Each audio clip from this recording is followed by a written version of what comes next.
Hello everyone, welcome to study UPSC PSC with Sean. So let's start today's discussion.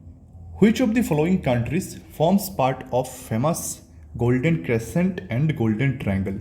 जैसे हमने पहले कहा था किसी भी टॉपिक किसी भी एमसीक्यू को सॉल्व करने से पहले हम उस टॉपिक को डिस्कस करेंगे, उसके बारे में थोड़ा जानेंगे, देन जाके हम उस एमसीक्यू को सॉल्व करेंगे. सो पहले हम golden crescent and golden triangle के बारे में थोड़ा जान लेते हैं.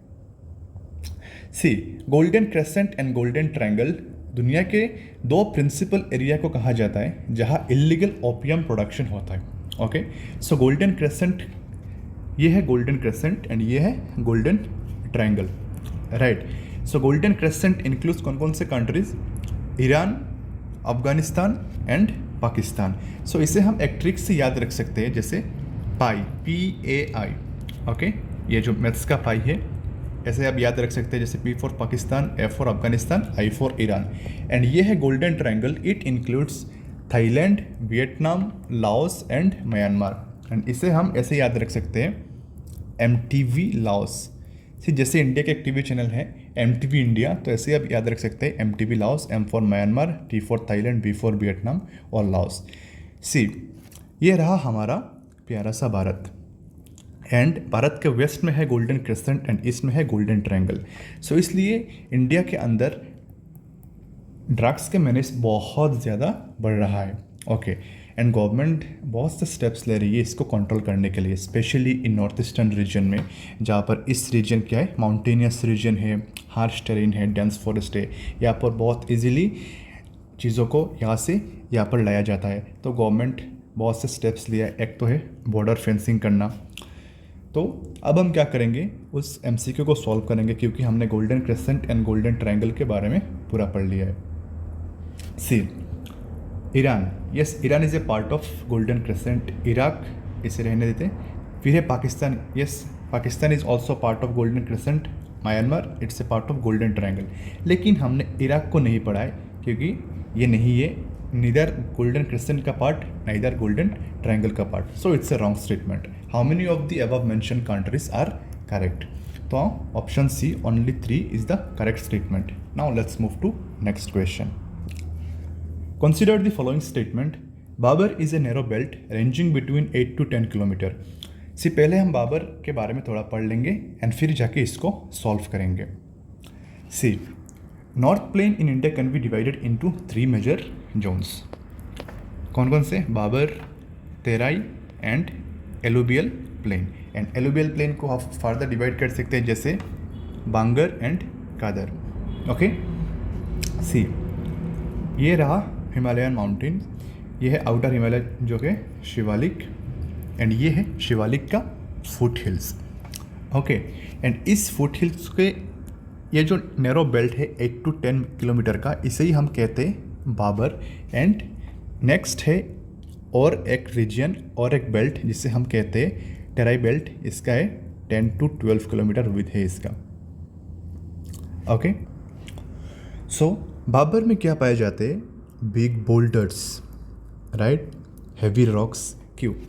जब रिवर्स यहाँ से आते, रिवर्स आने के टाइम वो हेडवर्ड इरोशन करता है, राइट, एंड यहाँ पर डिपॉजिट करता है. सो जो बिग बोल्डर्स है, हैवी रॉक्स है, ये यहाँ पर डिपोजिशन होता है.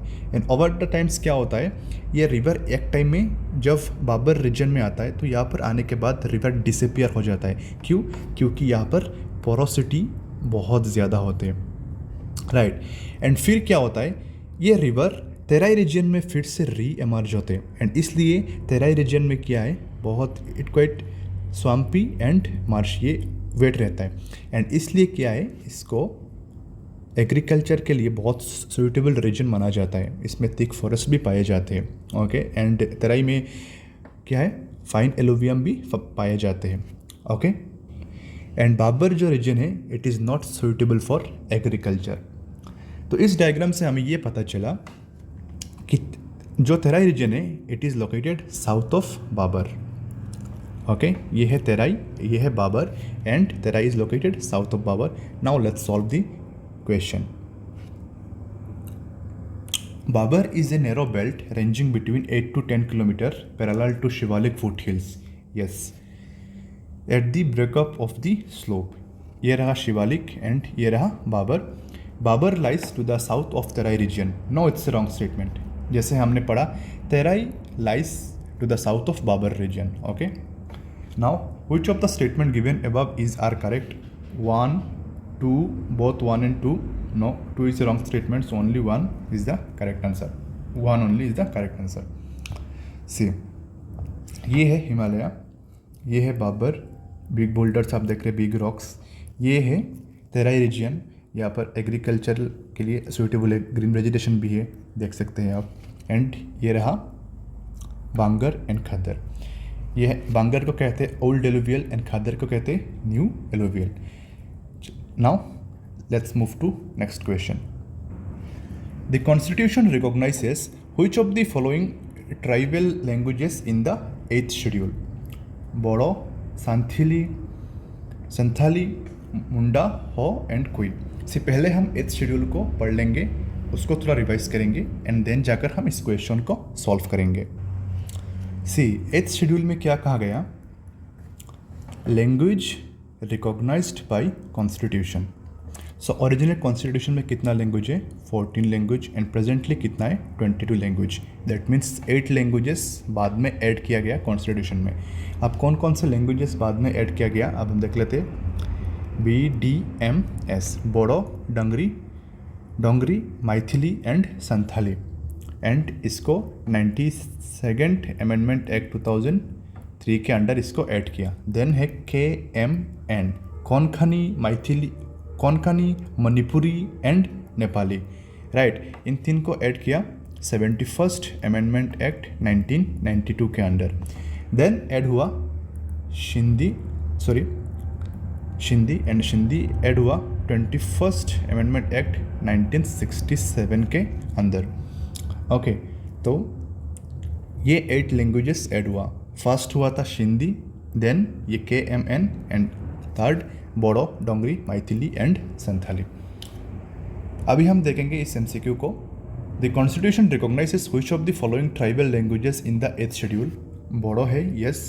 संथाली है, यस। मुंडा नहीं है, हो नहीं है, कोई नहीं है। Which of the above mentioned are correct? Only 2 is the correct statement, so option A is the correct statement. Next question. Consider the following statement regarding extremist leaders of Indian National Congress. See, इसको समझने के लिए इसको हम क्या करेंगे? Moderates and extremist को एक बार हम रिवाइज कर लेंगे, देन इसको हम सॉल्व करेंगे। सी, जैसे हमें पता है INC फॉर्म्ड हुआ था 1885 में, ओके। एंड INC को इनिशियली कौन डोमिनेट कर रहे थे? मॉडरेट्स। एंड मॉडरेट्स का क्या फेथ था? They had faith in British sense of justice, and वो ब्रिटिश के साथ लॉयल भी थे, ओके। वो अपने डिमांड्स प्रेजेंट करने के लिए petitions, resolutions, meetings, leaflets and pamphlets ये सब यूज़ करते। दैट मीन्स वो कॉन्स्टिट्यूशनल मेथड यूज़ करते हैं अपने डिमांड को प्रेजेंट करने के लिए। फिर हम देखेंगे मॉडरेट्स के सोशल वेज क्या है। मॉडरेट्स के सोशल वेज है ज़मींदार्स, फिर अपर मिडिल क्लास। इनका पॉलिटिकल एक्टिविटी कॉन्फाइंड था एजुकेटेड क्लासेस में। एंड एक चीज़ ये है मैं यहाँ पर मेंशन करना चाहता हूँ, वो बिलीव करते थे कि मूवमेंट लिमिटेड रहना चाहिए मिडिल क्लास इंटेलिजेंस पीपल में, क्योंकि मासेस अभी तक रेडी नहीं है पॉलिटिकल वार करने के लिए according to them. Okay, then entry होता है एक्सट्रीमिस्ट। ओके, तो एक्सट्रीमिस्ट का सोशल बेस क्या है?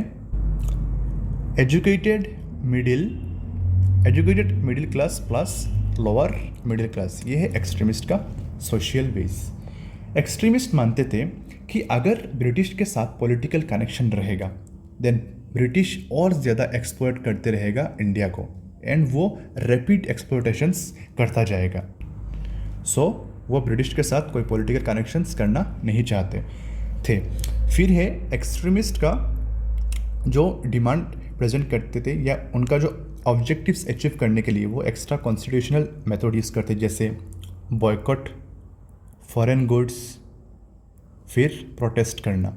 ओके, तो हम क्या करेंगे, हम 2-3 लीडर्स के बारे में जान लेते हैं, एक्सट्रीमिस्ट एंड मॉडरेट्स के। मॉडरेट्स में है दादाभाई नेहरू जी, फिर है गोपाल कृष्ण गोखले, एंड एक्सट्रीमिस्ट में है बाल गंगाधर तिलक जी, फिर है बिपिन चंद्र पाल जी। तो अभी हम क्या करेंगे, इस एमसीक्यू को हम सॉल्व करेंगे। The social base was zamindars and upper middle class in town. No, it's a wrong statement, क्योंकि हमने पढ़ा था कि एक्सट्रीमिस्ट का जो सोशल बेस है वो educated middle class plus lower middle class है। Then they believe that political connections with Britain would perpetuate British exploitation of India. हाँ, ये भी हमने पढ़ा था। Then they had immense faith in the capacity of masses to participate and make sacrifices. ये भी एक करेक्ट स्टेटमेंट है। एक्सट्रीमिस्ट ये बिलीव करते हैं अगर मासेस के पास ये पावर है कि वो क्या कर सकते हैं, वो रेवोल्यूशंस ला सकते हैं, वो प्रोटेस्ट कर सकते हैं। Okay, and they they had immense faith की capacity of masses to participate and वो सेक्रीफाइस करें। तो only 2 and 3 correct. How many of the statement given above are correct? Option B, only 2 is the correct statement. Now let's move to the next question. Consider the following statement regarding thalassaemia disease. तो पहले हम इसके बारे में थोड़ा जान लेते हैं। See, it's an inherited blood disorder. That means ये डिजीज़ पेरेंट्स से चाइल्ड पर ट्रांसफ़र होता है थ्रू जीन्स। ओके, तो ये तब होता है जब हमारे बॉडी ज़्यादा हेमोग्लोबिन प्रोड्यूस नहीं कर पाता है। एंड हेमोग्लोबिन क्या है? ये एक प्रोटीन है जो रेड ब्लड सेल्स में पाया जाता है, विच कैरीज ऑक्सीजन। सो जब हेमोग्लोबिन ज़्यादा प्रोड्यूस नहीं होगा, हमारे बॉडी के cells, other cells and other organs में ज़्यादा ऑक्सीजन, एनफ ऑक्सीजन डिलीवर्ड नहीं होगा, एंड जिसके कारण वीकनेस होगा, फिर टायर्डनेस होगा, एंड शॉर्ट ऑफ ब्रेथ भी होगा। अभी हम इस क्वेश्चंस को सॉल्व करेंगे। It is an inherited blood disorder. Yes, it's a correct statement. It is caused when the body doesn't make enough of hemoglobin. Yes, it's a correct statement. People with thalassemia might have mild or severe anemia. Even option 3 is also a correct statement. How many of the statement given above are correct? Option C, only 3 is a correct statement. I hope आपको video अच्छा लगा, and हम ऐसे हर रोज़ MCQs discussion करेंगे। And अगर आपको video अच्छा लगा देन आप लाइक कर सकते हैं, शेयर कर सकते हैं, सब्सक्राइब कर सकते हैं। तो आज के लिए इतना ही। Thank you.